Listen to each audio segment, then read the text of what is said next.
नमस्कार दोस्तों, हम आज से राजस्थान क्लास संस्कृति में एक बेहतरीन टॉपिक पढ़ने जा रहे हैं। और आज का हमारा जो टॉपिक है वो है राजस्थान के त्योहार। मैं YouTube चैनल पर आप सभी का हार्दिक स्वागत और अभिनंदन करता हूं।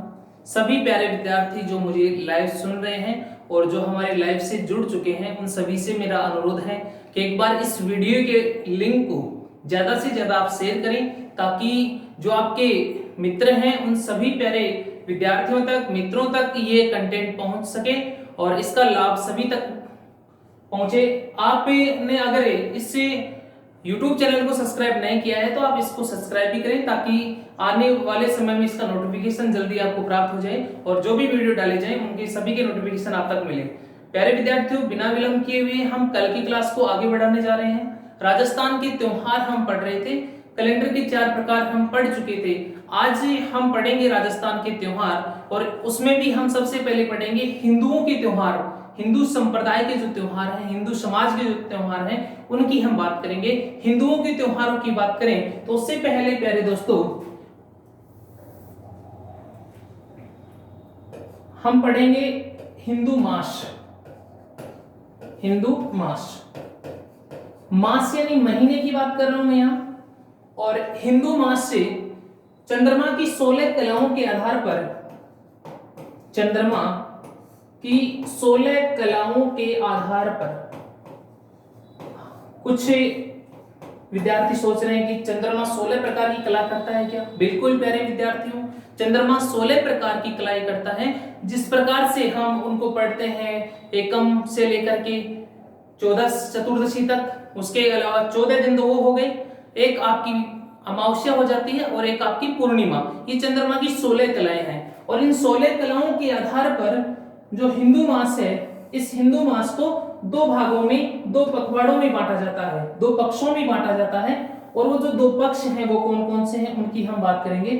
हिंदू मास को 2 भागों में बांटा जाता है। एक होता है कृष्ण पक्ष, कृष्ण पक्ष, और दूसरा होता है शुक्ल पक्ष, शुक्ल पक्ष। नमस्कार सभी को, नमस्कार। जो भी प्यारे विद्यार्थी जुड़ चुके हैं उन सभी को नमस्कार। हाँ जी, आप अपने जो मित्र हैं उन सभी के पास में शेयर करें। आपको अच्छा लग रहा है तो आप लाइक शेयर कर सकते हो। शुक्ल पक्ष और कृष्ण पक्ष, इसको आप बदी भी बोलते हैं और इसको सुदी भी बोलते हैं, बदी और सुदी। कृष्ण पक्ष की बात करें तो ये एकम से प्रारंभ होकर के अमावस्या तक, एकम से अमावस्या तक का जो समय होता है वो कृष्ण पक्ष कहलाता है। हिंदी मास में एकम से अमावस्या तक का जो समय होता है उसे कृष्ण पक्ष कहते हैं, यानी कि बदी कहते हैं। और प्रतिपदा से, प्रतिपदा से,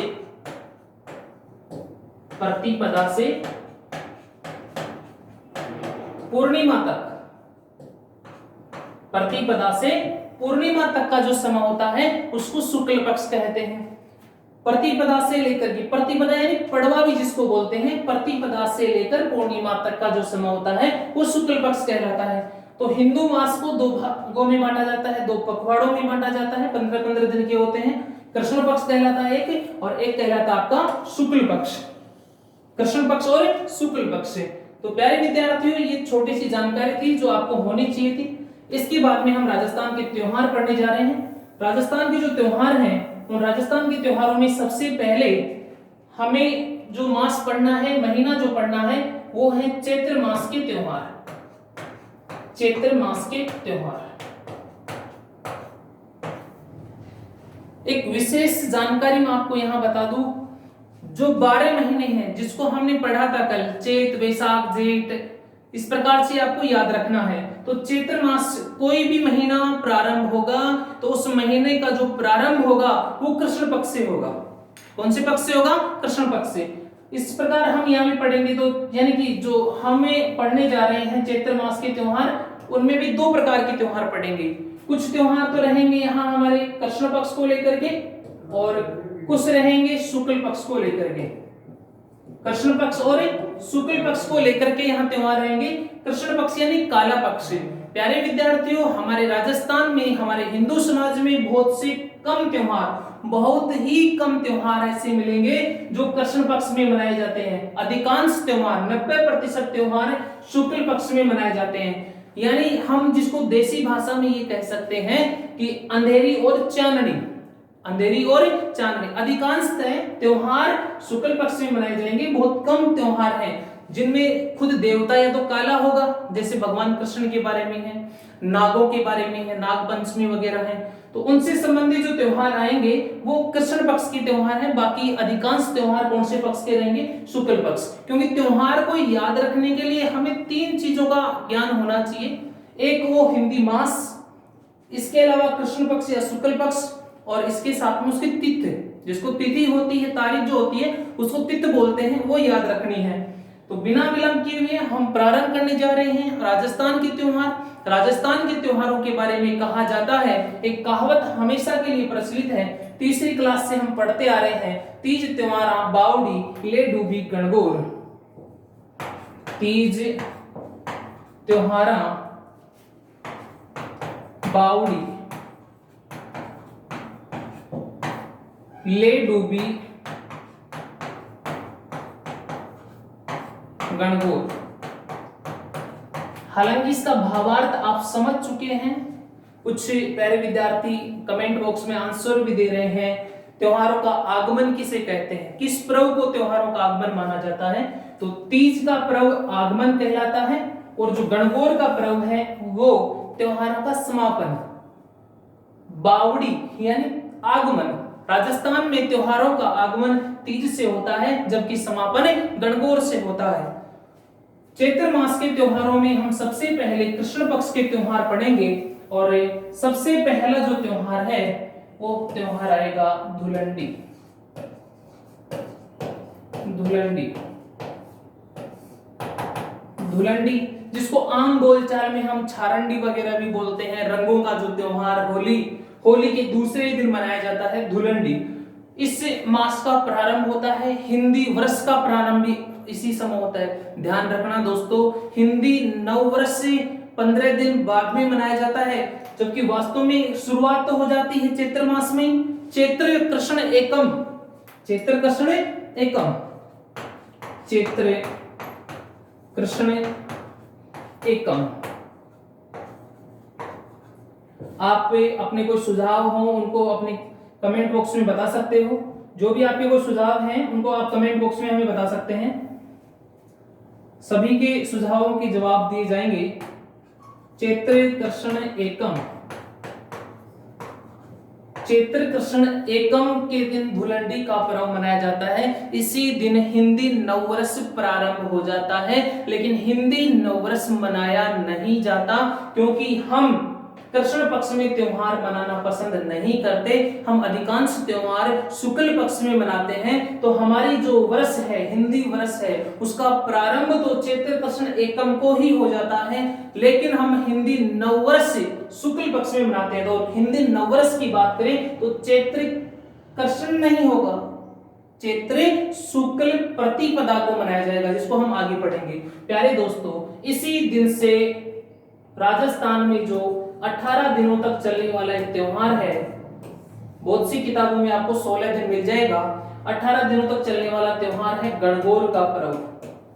हालांकि आप जुड़े रहिए, मैं आपको कम से कम 12-13 प्रकार की होली पढ़ाने वाला हूं, 10-12 प्रकार की गणगौर पढ़ाने वाला हूं। अलग अलग प्रकार के जो क्वेश्चन पूछे जाते हैं। होली में बहुत प्रकार की होली चलती है। इस दूध दही की होली है, देवर भाभी की होली है, इसके अलावा लठमार होली है, पत्थरमार होली है, कोड़ामार होली है।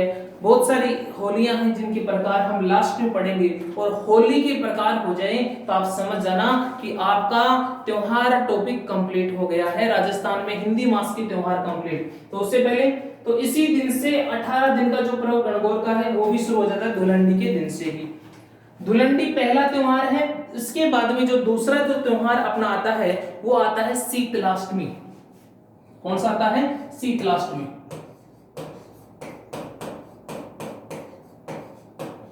प्यारे दोस्तों, शीतलाष्टमी के दिन ही एक त्योहार और आता है जिसको कहते हैं गुड़ला नृत्य। गुड़ला नृत्य। और ये जो गुड़ला नृत्य है ये पिछली बार की एग्जाम में पटवार प्री की एग्जाम देख सकते हो, मेंस की एग्जाम देख सकते हो, इसके अलावा आरएस प्री एग्जाम देख सकते हो, रीट की एग्जाम देख सकते हो, राजस्थान पुलिस की एग्जाम का पेपर देख सकते हो। वहां सभी में एग्जामिनर ने बहुत ही प्रेम प्रकट किया है, बड़ा प्यार दिखाया इस त्योहार के प्रति, बार बार इसी को घुमा घुमा के पूछा है गुड़ला नृत्य कब मनाया जाता है। तो ध्यान रखना, गुड़ला नृत्य और शीतलाष्टमी ये पर्व मनाए जाते हैं चैत्र कृष्ण अष्टमी। शॉर्ट में इसके लिए आप लॉजिक याद रख सकते हो, इसके लिए आप CAK चाक शब्द याद में रख सकते हो, CAK चाक याद रख सकते हो। यहां ध्यान रखना है सी से क्या बनेगा, सी से चैत्र हो जाएगा, सी से चैत्र हो जाएगा, के से कृष्ण हो जाएगा और ए से अष्टमी हो जाएगी। चैत्र कृष्ण अष्टमी चाक आपको याद रखना है, चाक, क्योंकि देखो शीतलाष्टमी और गुड़ला नृत्य का संबंध चाक से है। आप अभी समझ जाएंगे कि चाक जो कुम्हार होता है उसके घर में जो मटके सराई वगैरह बनाई जाती हैं तो वहां चाक से बनाई जाती हैं। शीतलाष्टमी इसको बास्योड़ा बोलते हैं, शीतला माता की पूजा होती है। हालांकि मैं देवियां पढ़ाऊंगा वहां इसकी बहुत सी लंबी डिटेल में चर्चा करेंगे। शीतलाष्टमी के दिन कहां कहां मेला भरता है, मेलों में बात करेंगे, केवल त्योहारों की बात ही कर रहे हैं यहाँ पर। गुड़ला नृत्य की बात करें तो गुड़ला नृत्य ये मारवाड़ का प्रसिद्ध है। कहां का प्रसिद्ध है? मारवाड़ का। क्या घटनाक्रम था ये नृत्य में हम पढ़ेंगे, किस कारण मनाया जाता है, क्यों मनाया जाता है, क्योंकि मैं यहाँ खिचड़ी नहीं करने वाला, केवल त्योहारों में त्योहारों की बात करेंगे। साथ में थोड़ा ध्यान रखना कि गुड़ला नृत्य कब मनाया जाता है, तो चैत्र कृष्ण अष्टमी को गुड़ले खां के याद में मनाया जाता है, मारवाड़ का प्रसिद्ध है। शीतलाष्टमी के दिन खेजड़ी वृक्ष की पूजा होती है और शीतला माता की पूजा होती है, ये आपको थोड़ा ध्यान रखना, चैत्र कृष्ण अष्टमी। अगला जो अपना त्योहार है, अगले त्योहार की बात करें तो ये कृष्ण पक्ष कंप्लीट होता है। फिर अगला जो पक्ष है वो है शुक्ल पक्ष। कौन सा पक्ष है? शुक्ल पक्ष।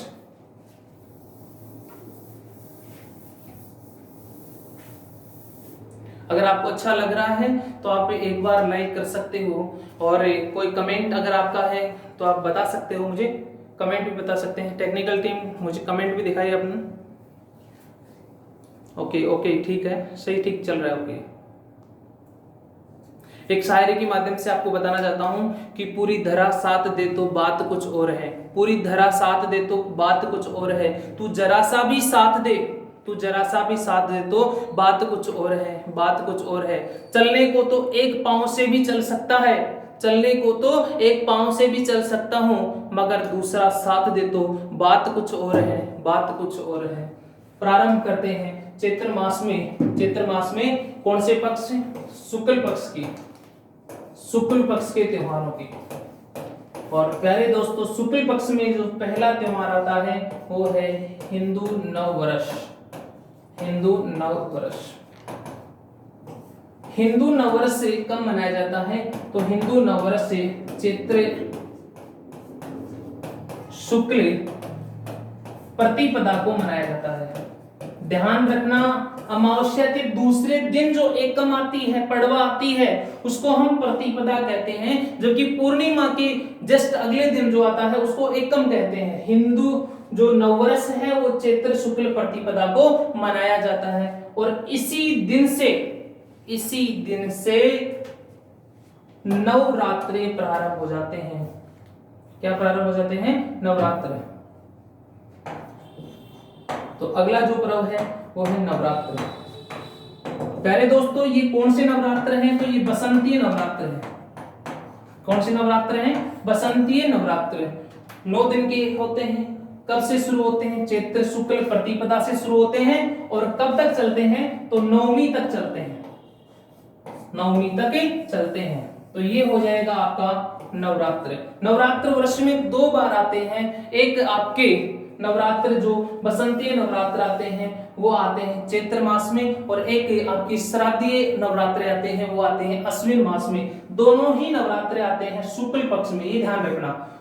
नवरात्र पक्ष कौन सा है? शुक्ल। महीना याद रखना है तो महीना एक चैत्र हो जाएगा और एक महीना हो जाएगा कौन सा? अश्विन महीना हो जाएगा।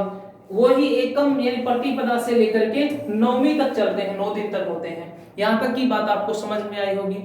नवरात्रों में माता जी के 9 अवतारों की पूजा होती है, 9 दुर्गा रूपों की पूजा होती है। अब यहाँ एक इंपोर्टेंट निकल करके आता है, चैत्र शुक्ल प्रतिपदा के दूसरे दिन वो आता है सिंजारा पर्व। कौन सा पर्व आता है? सिंजारा। तो यहाँ हमने पढ़ा हिंदू नववर्ष चैत्र शुक्ल प्रतिपदा से, प्रतिपदा को मनाया जाता है नवरात्रि या बसंती नवरात्रि, चैत्र शुक्ल प्रतिपदा से लेकर के नवमी तक। अगला जो पर्व है, अगला पर्व है सिंजारा। कौन सा पर्व है? सिंजारा। देखो प्यारे विद्यार्थियों, ऑफलाइन और ऑनलाइन में बहुत सारा अंतर होता है, ऑफलाइन में और ऑनलाइन में। अब ऑनलाइन में ऐसे लगता है कि शायद मेरे को मैं ही सुन रहा हूँ और कोई सुन नहीं रहा होगा, लेकिन फिर भी पूरी कोशिश की जा रही है आपके लिए। देखो ऑफलाइन में मतलब एक प्रकार से सामंजस्य बना रहता है, विद्यार्थी से तालमेल रहता है, कौन विद्यार्थी को कितना समझ में आ रहा है, किसको क्या डाउट है वो तुरंत वहीं पर क्लियर हो रहा है। यहाँ थोड़ी सी भाव नहीं जुड़ते हैं, और भाव नहीं जुड़ते हैं। मैं बार बार भी मतलब ऑनलाइन में कई बार हम लाइव आए हैं तब मैंने बोला है कि कभी भी गूगल गुरु का रूप धारण नहीं कर सकता, और यूट्यूब कभी भी क्लासरूम का रूप धारण नहीं कर सकता। ये कोरोना महामारी है प्यारे दोस्तों, इसलिए करना पड़ रहा है, आपके लिए करना जरूरी है। आप घर पर बैठे हुए अपने आप को एक प्रकार से ये नहीं समझे कि भाई हमारा तो कोई धनी धोरी नहीं है। कल को आप जब कोचिंग खुले या आपके सामने कोई पेश आए तो आप ऐसे बोल सके कि हाँ जी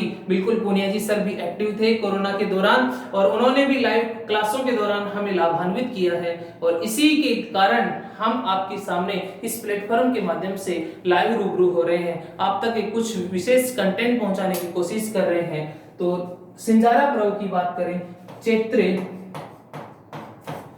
शुक्ल द्वितीय, चैत्र शुक्ल द्वितीया को सिंजारा पर्व मनाया जाता है। सिंजारा पर्व राजस्थान में 2 बार मनाया जाता है, एक गणगौर से पहले और एक तीज से पहले। एक गणगौर से पहले और एक तीज से पहले।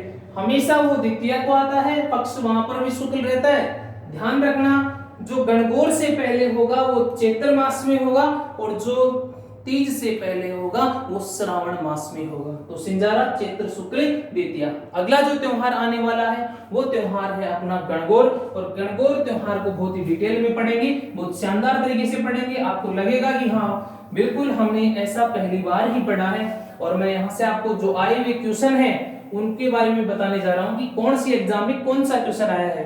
प्यारे दोस्तों, मैं बार बार ये कहता हूँ कि ये क्वेश्चन इस एग्जाम में आया है। मैं चैलेंज के साथ में, गारंटी के साथ में कहता हूं, आप पेपर उठा के तो देखना क्या वास्तव में आया है। कहीं मास्टर ऐसे ही तो नहीं फेंक के जा रहा है। ध्यान रखना, क्वेश्चन आया हुआ मिलेगा वहां, देखोगे तब ना ऐसे खुद ही सोच लोगे भाई ऐसे ही कह रहा होगा, आया था आया है ही नहीं। देखना आप एक बार पेपर उठा करके, बिल्कुल आपको वहां से क्वेश्चन आया हुआ मिलेगा। पढ़ रहे हैं गणगौर, साथ के साथ में लिखते भी रहना।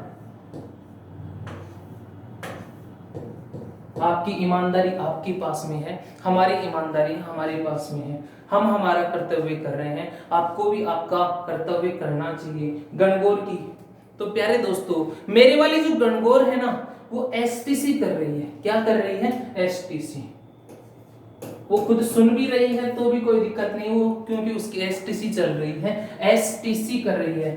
यहाँ एसटीसी से आपको गणगौर याद रखना है। किसकी गणगौर क्या कर रही है उससे कोई मतलब नहीं होना चाहिए।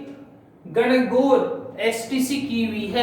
गणगौर क्या की हुई है? एसटीसी। ध्यान रखना, यहाँ 3 चीजें निकालनी है। एक हिंदी मास निकालना है, एक पक्ष निकालना है शुक्ल या कृष्ण, और एक आपको तिथि निकालनी है। देखो यहाँ से थोड़ा सा आपको सेट करना पड़ेगा भाई। एस से हो जाएगा शुक्ल, टी से हो जाएगा तृतीया, तीज भी कह सकते हो, और सी से हो जाएगा चैत्र। चैत्र शुक्ल तृतीया को राजस्थान में गणगौर का पर्व मनाया जाता है। कब मनाया जाता है? चैत्र शुक्ल तृतीया को। किसका पर्व मनाया जाता है? गणगौर का पर्व। प्यारे दोस्तों, गणगौर का पर्व राजस्थान में 18 दिनों तक मनाया जाता है।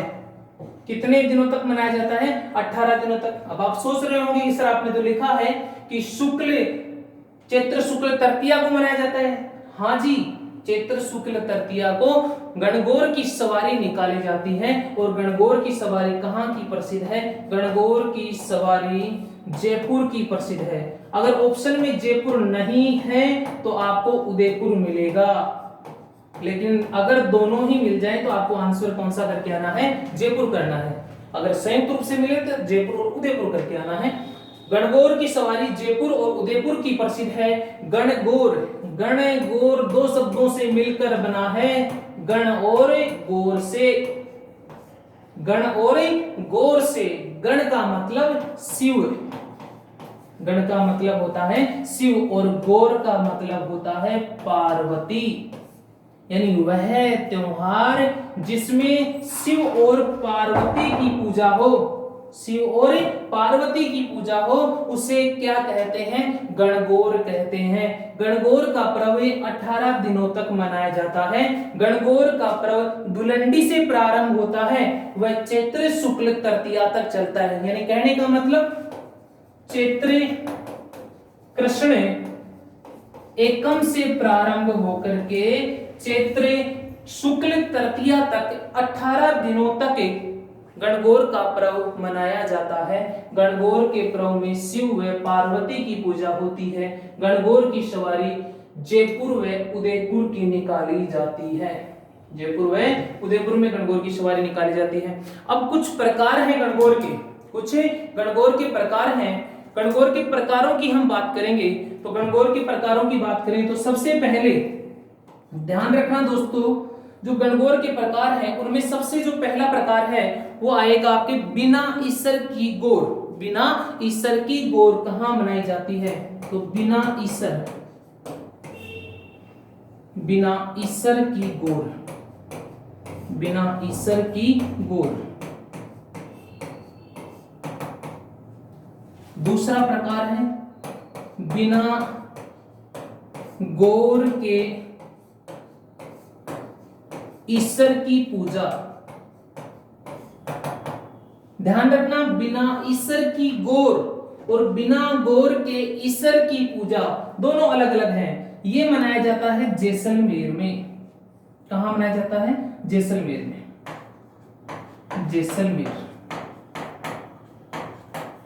और यह मनाया जाता है बीकानेर में, बीकानेर। बिना ईसर की गौर पूछे तो जैसलमेर बताना है, बिना गौर के ईसर पूछे तो बीकानेर। कब? तो जब मूल गणगौर होती है, मूल गणगौर यानी चैत्र शुक्ल तृतीया के एक दिन बाद में, चैत्र शुक्ल चतुर्थी को, चैत्र शुक्ल चतुर्थी के दिन राजस्थान में दो जगह, एक जगह बिना ईसर की गौर और एक जगह बिना गौर के ईसर की पूजा होती है। जहां बिना ईसर के गौर की पूजा जैसलमेर, जबकि बिना गौर के ईसर की पूजा बीकानेर में होती है। कब होती है? चैत्र कृष्ण चतुर्थी को। अगली बात करते हैं गणगौर का नेक्स्ट जो प्रकार है,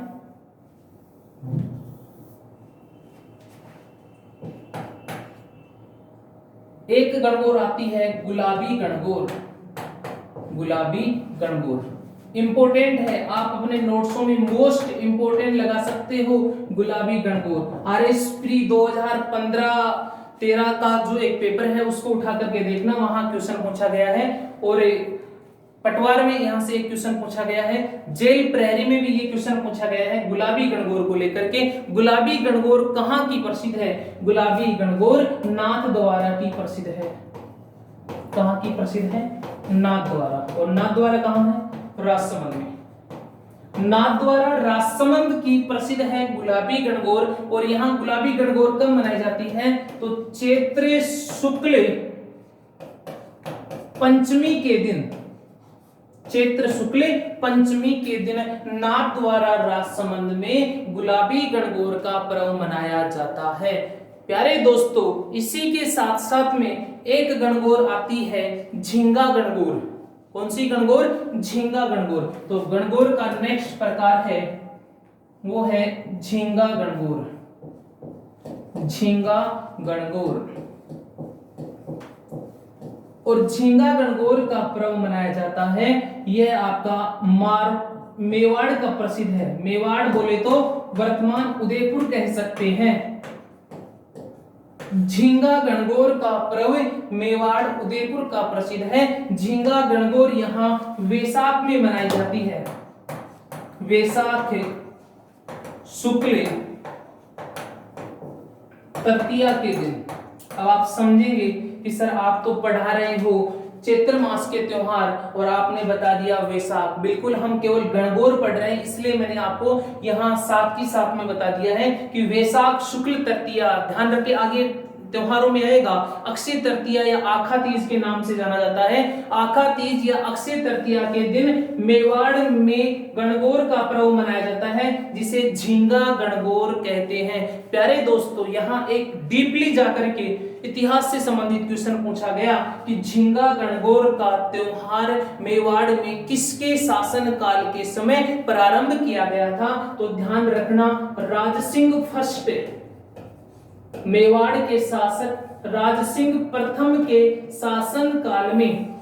अरे भाई, आपको समझ में तो आ रहा है ना? समझ में आ रहा है तो थोड़ा हंस दो यार एक बार। यहाँ आपकी कमेंट बॉक्स में ज्यादा ध्यान देने से कुछ नहीं होगा। कमेंट बॉक्स में कमेंट पढ़ने की कोई जरूरत नहीं है, बार बार कमेंट करने की भी जरूरत नहीं है। लाइव चैट आप बंद करके रखोगे ना तो बहुत अच्छा पढ़ लोगे। लाइव चैट में बार बार ध्यान जाने से ना तो आप पढ़ पाओगे और ना ही मैं आपको अच्छे से पढ़ा पाऊंगा। इसलिए मस्त होकर के, तंदुरुस्त होकर के, बहुत शानदार तरीके से पढ़ना है। जीवन आपका है, आपको किस प्रकार जीना है आप बहुत अच्छे से जानते हैं। क्या बार बार लाइव चैट में खंगाल रहे हो? कुछ नहीं मिलने वाला है यहाँ पर। आप कोई गुरुजी के लिए अच्छा कमेंट कर रहे हो तो आप कमेंट बाद में, वीडियो पूरा होने के बाद में भी कर सकते हो। उसको मैं अच्छे से पढ़ लूंगा कि आपने मेरे लिए कौन सा कमेंट किया है, यहाँ किस लिए, काय के लिए अपना समय बर्बाद कर रहे हो। मेरे लाल और लालियों, आपका ध्यान इधर होना चाहिए। इधर आपके सामने एक अच्छा खासा मास्टर पढ़ा रहा है राजस्थान की आर्ट और कल्चर, राजस्थान कला संस्कृति, राजस्थान कंप्लीट राजस्थान। आप पॉलिटिकल का भी जल्दी मेरा एक वीडियो आना है, जल्दी ही शानदार एक वीडियो आने वाला है। आप खुद देख करके समझ जाओगे कि हाँ, वास्तव में पॉलिटिकल साइंस भी ऐसे पढ़ी जाती है क्या? क्या वास्तव में ही ऐसे पढ़ाया जाता है बुनिया जी के द्वारा राजनीति विज्ञान को? बिल्कुल, आप खुद तय करोगे उसको देखने के बाद में कि हाँ, दम कहाँ था, क्या था, वास्तविकता क्या थी। तो प्यारे दोस्तों, जो कैमरे के सामने आ रहे हैं उसके सामने कैमरे के पढ़ा सकते हैं, तो क्लासरूम को पढ़ाने में फिर आप समझ ही गए होंगे। बहुत सारे ऑफलाइन के विद्यार्थी मुझसे पढ़े हुए हैं, वो अच्छे से जानते हैं। झींगा गणगौर मेवाड़ उदयपुर वैशाख शुक्ल तृतीया राजसिंह फर्स्ट के समय प्रारंभ की गई थी। गणगौर का एक प्रकार और आता है, वो आता है धींगा। ध्यान रखना, ये झींगा है, ये धींगा है, लेकिन इसके साथ में एक शब्द और जुड़ेगा, बेतमार शब्द और जुड़ेगा। धींगा बेतमार गणगौर कहाँ की प्रसिद्ध है? तो धींगा बेतमार गणगौर मारवाड़ की प्रसिद्ध है। कहाँ की प्रसिद्ध है? मारवाड़ की। और प्यारे दोस्तों, यह किसके समय प्रारंभ की गई थी? तो यह अमर सिंह फर्स्ट के समय प्रारंभ की गई थी। ध्यान रखना, अमर सिंह फर्स्ट के समय प्रारंभ की गई थी। किसके समय? अमर सिंह फर्स्ट। धींगा गणगौर मेवाड़ उदयपुर की है, राजसिंह फर्स्ट के समय प्रारंभ की गई, जबकि धींगा बेतमार गणगौर मारवाड़ की है, जो अमर सिंह फर्स्ट के समय प्रारंभ की गई। यह भी वैशाख शुक्ल तृतीया को ही, इसका भी पर्व वैशाख शुक्ल तृतीया को ही मनाया जाता है। इसके साथ साथ में गणगौर के जो प्रकार हैं उनमें एक गणगौर से संबंधित मेला आता है, और जो मेला है गणगौर का, वो मेला है गोरिया गणगौर मेला। आप मुझे जल्दी से कमेंट करके बताएंगे कि गोरिया गणगौर मेला कहां भरता है। गोरिया गणगौर मेला कहां भरता है? कमेंट करके बताएं जल्दी से।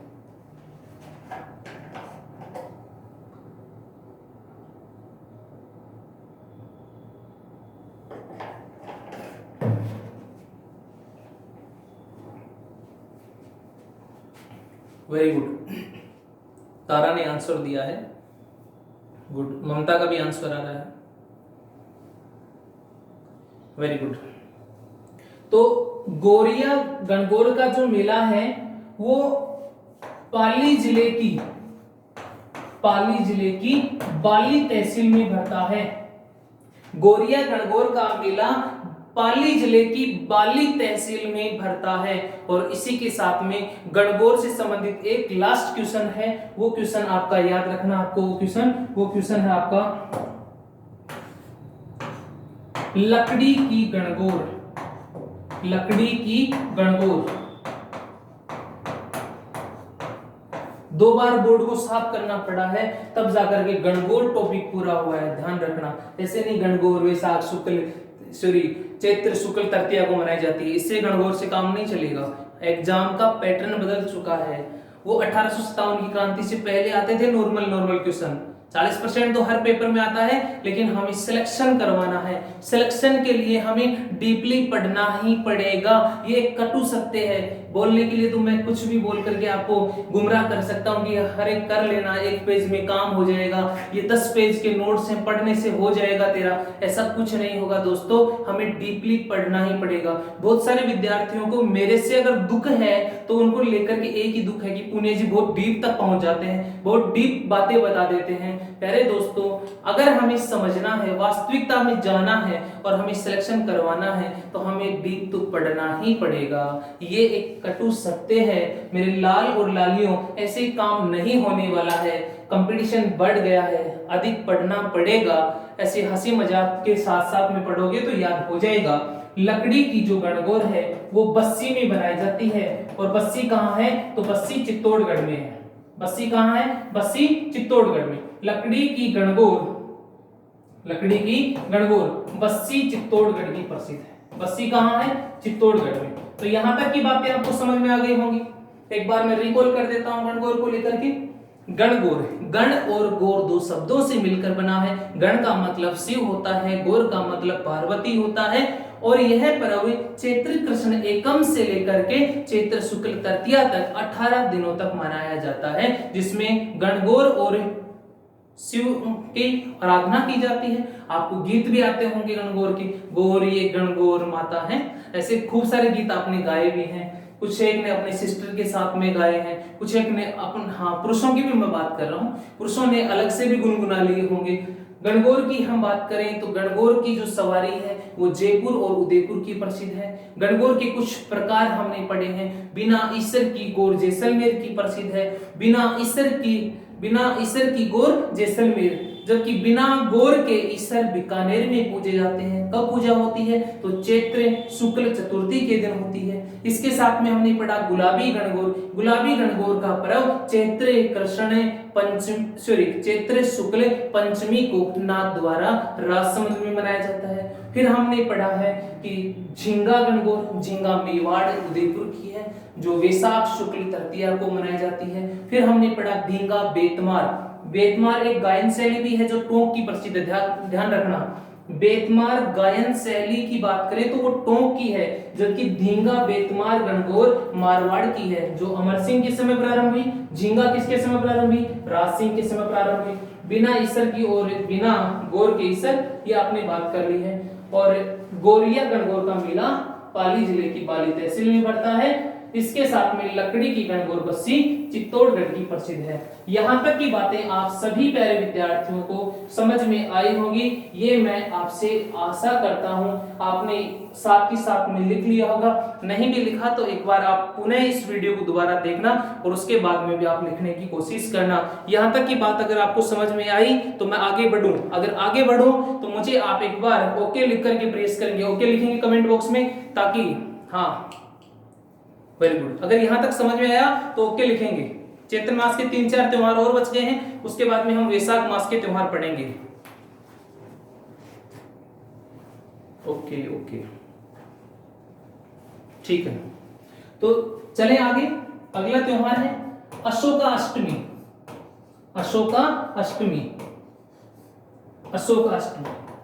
एक त्योहार आता है रामनवमी।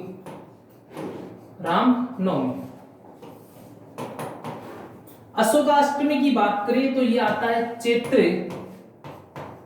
शुक्ल अष्टमी को। अशोकाष्टमी कब आती है? चैत्र शुक्ल अष्टमी को। और इस दिन अशोक के वृक्ष की पूजा होती है। किस वृक्ष की पूजा होती है? अशोक। अलग से लिखने की जरूरत नहीं है, नाम से स्पष्ट हो रहा है। अशोकाष्टमी, अशोक के वृक्ष की पूजा होती है। चैत्र शुक्ल अष्टमी को आता है। रामनवमी, रामनवमी चैत्र शुक्ल नवमी, चैत्र शुक्ल नवमी के दिन रामनवमी। भगवान श्री राम का जन्म हुआ था सरयू नदी के किनारे। वर्तमान में इस सरयू नदी को घाघरा नदी कह दिया गया है। ध्यान रखना, सरयू नदी का नाम परिवर्तन करके घाघरा नदी कर दिया गया है। सरयू या घाघरा नदी के किनारे बसे हुए शहर अयोध्या, जो वर्तमान में काफी चर्चित रहा है। 5 अगस्त को माननीय देश के प्रधानमंत्री नरेंद्र दामोदर दास मोदी के द्वारा राम मंदिर का भव्य मंदिर, राम मंदिर के भव्य मंदिर के निर्माण के लिए यहाँ नींव रखी गई है। तो राम नवमी के दिन भगवान श्री राम का जन्मदिन मनाया जाता है। जन्म हुआ था सरयू नदी के किनारे अयोध्या में हुआ था। और इसी दिन राम नवमी के दिन व्यापारी लोग अपने बही खाते बदलते हैं, बही खाते बदलते हैं। भगवान राम का जन्म रामनवमी के दिन मनाया जाता है, चैत्र शुक्ल नवमी को। और व्यापारी लोग इस दिन अपने बही खाते बदलते हैं। इसके बाद में लास्ट जो त्योहार है वो है हनुमान जयंती। हनुमान जयंती, हनुमान जयंती मनाई जाती है चैत्र पूर्णिमा को।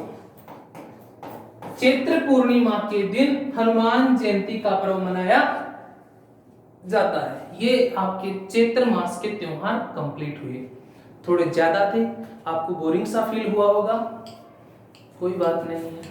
ओके ओके, एक आपको छोटा सा के डायलॉग सुना देना चाहिए मुझे, अगर आपकी इच्छा हो रही है तो। सुनाऊं क्या? बाद में सुनाएंगे। टेक्निकल टीम भी बीच में छोड़ के चली जाती है, मुझे अकेले को ऐसा बोरिंग सा फील होता है, भाई मैं अकेला ही हूँ। हाँ जी, अगला जो त्योहार आएगा वो है आपका मास, और वो है वैशाख। एक मिनट, वैशाख। वैशाख के में केवल और केवल 2 त्योहार है। वैशाख मास में पहला जो त्योहार है वो आपका आखा तीज। आखा तीज, इसी को कहते हैं अक्षय तृतीया। अक्षय तृतीया। और ये मानो कि राजस्थान में अगर सबसे ज्यादा बाल विवाह होते हैं, बाल विवाह है राजस्थान में सबसे ज्यादा बाल विवाह जब होते हैं तो वो पर्व कौन सा है? वो आखा तीज या अक्षय तृतीया है। क्या कारण है कि सबसे ज्यादा बाल विवाह होते हैं? तो ये एक अबुझ सावा है। अबुझ सावा है। अबुझ सावा होने के कारण राजस्थान में इस दिन सर्वाधिक बाल विवाह होते हैं। और इसी दिन 7 प्रकार के अनाजों की पूजा होती है। 7 प्रकार के अनाजों की पूजा किस दिन होती है? आखा तीज या अक्षय तृतीया के दिन। इसी दिन 7 प्रकार के अनाजों की पूजा होती है। इसी दिन हल की पूजा होती है। प्यारे दोस्तों, हल छठ आएगी आगे। भगवान कृष्ण के बड़े भाई बलराम के जन्मदिन के रूप में हल छठ, ऊप छठ मनाई जाती है। वो एक अलग त्योहार आएगा, उस दिन भी हल की पूजा होती है, लेकिन यहाँ भी हल की पूजा की जाती है। तो 7 प्रकार के अनाजों की पूजा होती है और हल की पूजा होती है। वो कौन सा पर्व है आपका? आखा तीज या अक्षय तृतीया। इस अक्षय तृतीया को आप कैसे याद रखोगे? तो आपको इसको याद रखने के लिए TVS याद रखना है। यानी बाल विवाह शादी होती है तो दहेज में अधिकांशतः लोग मोटरसाइकिलें देते हैं और बोले किसकी देनी है? बोले मोटरसाइकिल देंगे तो TVS की देंगे। तो TVS आपको याद रखना है। TVS हो जाएगा आपका वैशाख शुक्ल तृतीया। वैशाख शुक्ल तृतीया। यहां देखो, वी से हो जाएगा वैशाख, एस से हो जाएगा शुक्ल और टी से हो जाएगा तृतीया। वैशाख शुक्ल तृतीया को राजस्थान में आखा तीज या अक्षय तृतीया के रूप में मनाई जाती है। ये सर्वाधिक बाल विवाह वाला दिन है। अबुझ सावा होने के कारण इस दिन 7 प्रकार के अनाज एवं हल की पूजा की जाती है। बाल विवाह है, समझते हो? रोटी के सारे मंडियो सीख जाए बिना के कहे बाल विवाह के बोगरे के कहे बोगरे बाल विवाह। ठीक है, नेक्स्ट बात करें, वैशाख में ही एक पर्व आता है और वो पर्व आता है पीपल पूर्णिमा। पीपल पूर्णिमा प्यारे दोस्तों, पीपल पूर्णिमा के बारे में मैं कुछ बातें आपको यहाँ ये पढ़ाने जा रहा हूँ। पीपल पूर्णिमा के बारे में बहुत सारे यूट्यूबर्स ने, बहुत सारी गाइड्स ने इसको ज्येष्ठ पूर्णिमा में दर्शा रखा है, जो सरासर गलत है। ध्यान रखना, पीपल पूर्णिमा वैशाख की जो पूर्णिमा होती है उसी को पीपल पूर्णिमा कहते हैं। आपको कतई कभी भी ये शंका नहीं करनी है कि ज्येष्ठ पूर्णिमा को पीपल पूर्णिमा होती है, जबकि वैशाख पूर्णिमा को कौन सी पूर्णिमा होती है? वैशाख पूर्णिमा के दिन पीपल पूर्णिमा, और इस पीपल पूर्णिमा को ही बुद्ध पूर्णिमा भी कहते हैं। कौन सी पूर्णिमा कहते हैं? बुद्ध पूर्णिमा। बुद्ध पूर्णिमा, बुद्ध पूर्णिमा कहने का क्या कारण है? तो बोध गया नामक एक स्थान है बिहार में, बिहार में बोध गया नामक स्थान है, वहां पीपल के वृक्ष के नीचे भगवान बुद्ध को, बोध गया नामक स्थान बिहार में पीपल के वृक्ष के नीचे भगवान बुद्ध को वैशाख पूर्णिमा के दिन ज्ञान की प्राप्ति हुई थी। इस कारण पीपल पूर्णिमा बुद्ध पूर्णिमा कहलाती है वैशाख पूर्णिमा।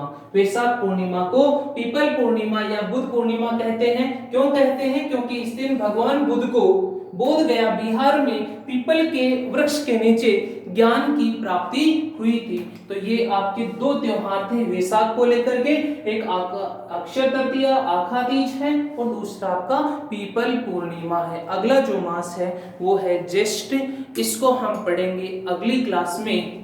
आज तक जो हमने पढ़ा है वो आपने लिखा होगा, ये मुझे आपसे उम्मीद है। जितना एक पेज पढ़ें, 2 पेज पढ़ें, 1.5 पेज पढ़ें, आप तुरंत उसको लिखते रहें। एक दिन आप खुद कहेंगे कि सर हमारा कोर्स ऐसे बातों बातों में कोर्स हो गया था, और वही कोर्स हमारे आज काम आ रहा है। आज के लिए इतना ही, बहुत बहुत आपका धन्यवाद। जय हिंद, जय भारत। लाइक बनता है। मैं बीएस पूनिया आप सभी का हार्दिक स्वागत और अभिनंदन, बहुत बहुत धन्यवाद करता हूं। जय हिंद, जय शेखावाटी, जय एनजीए।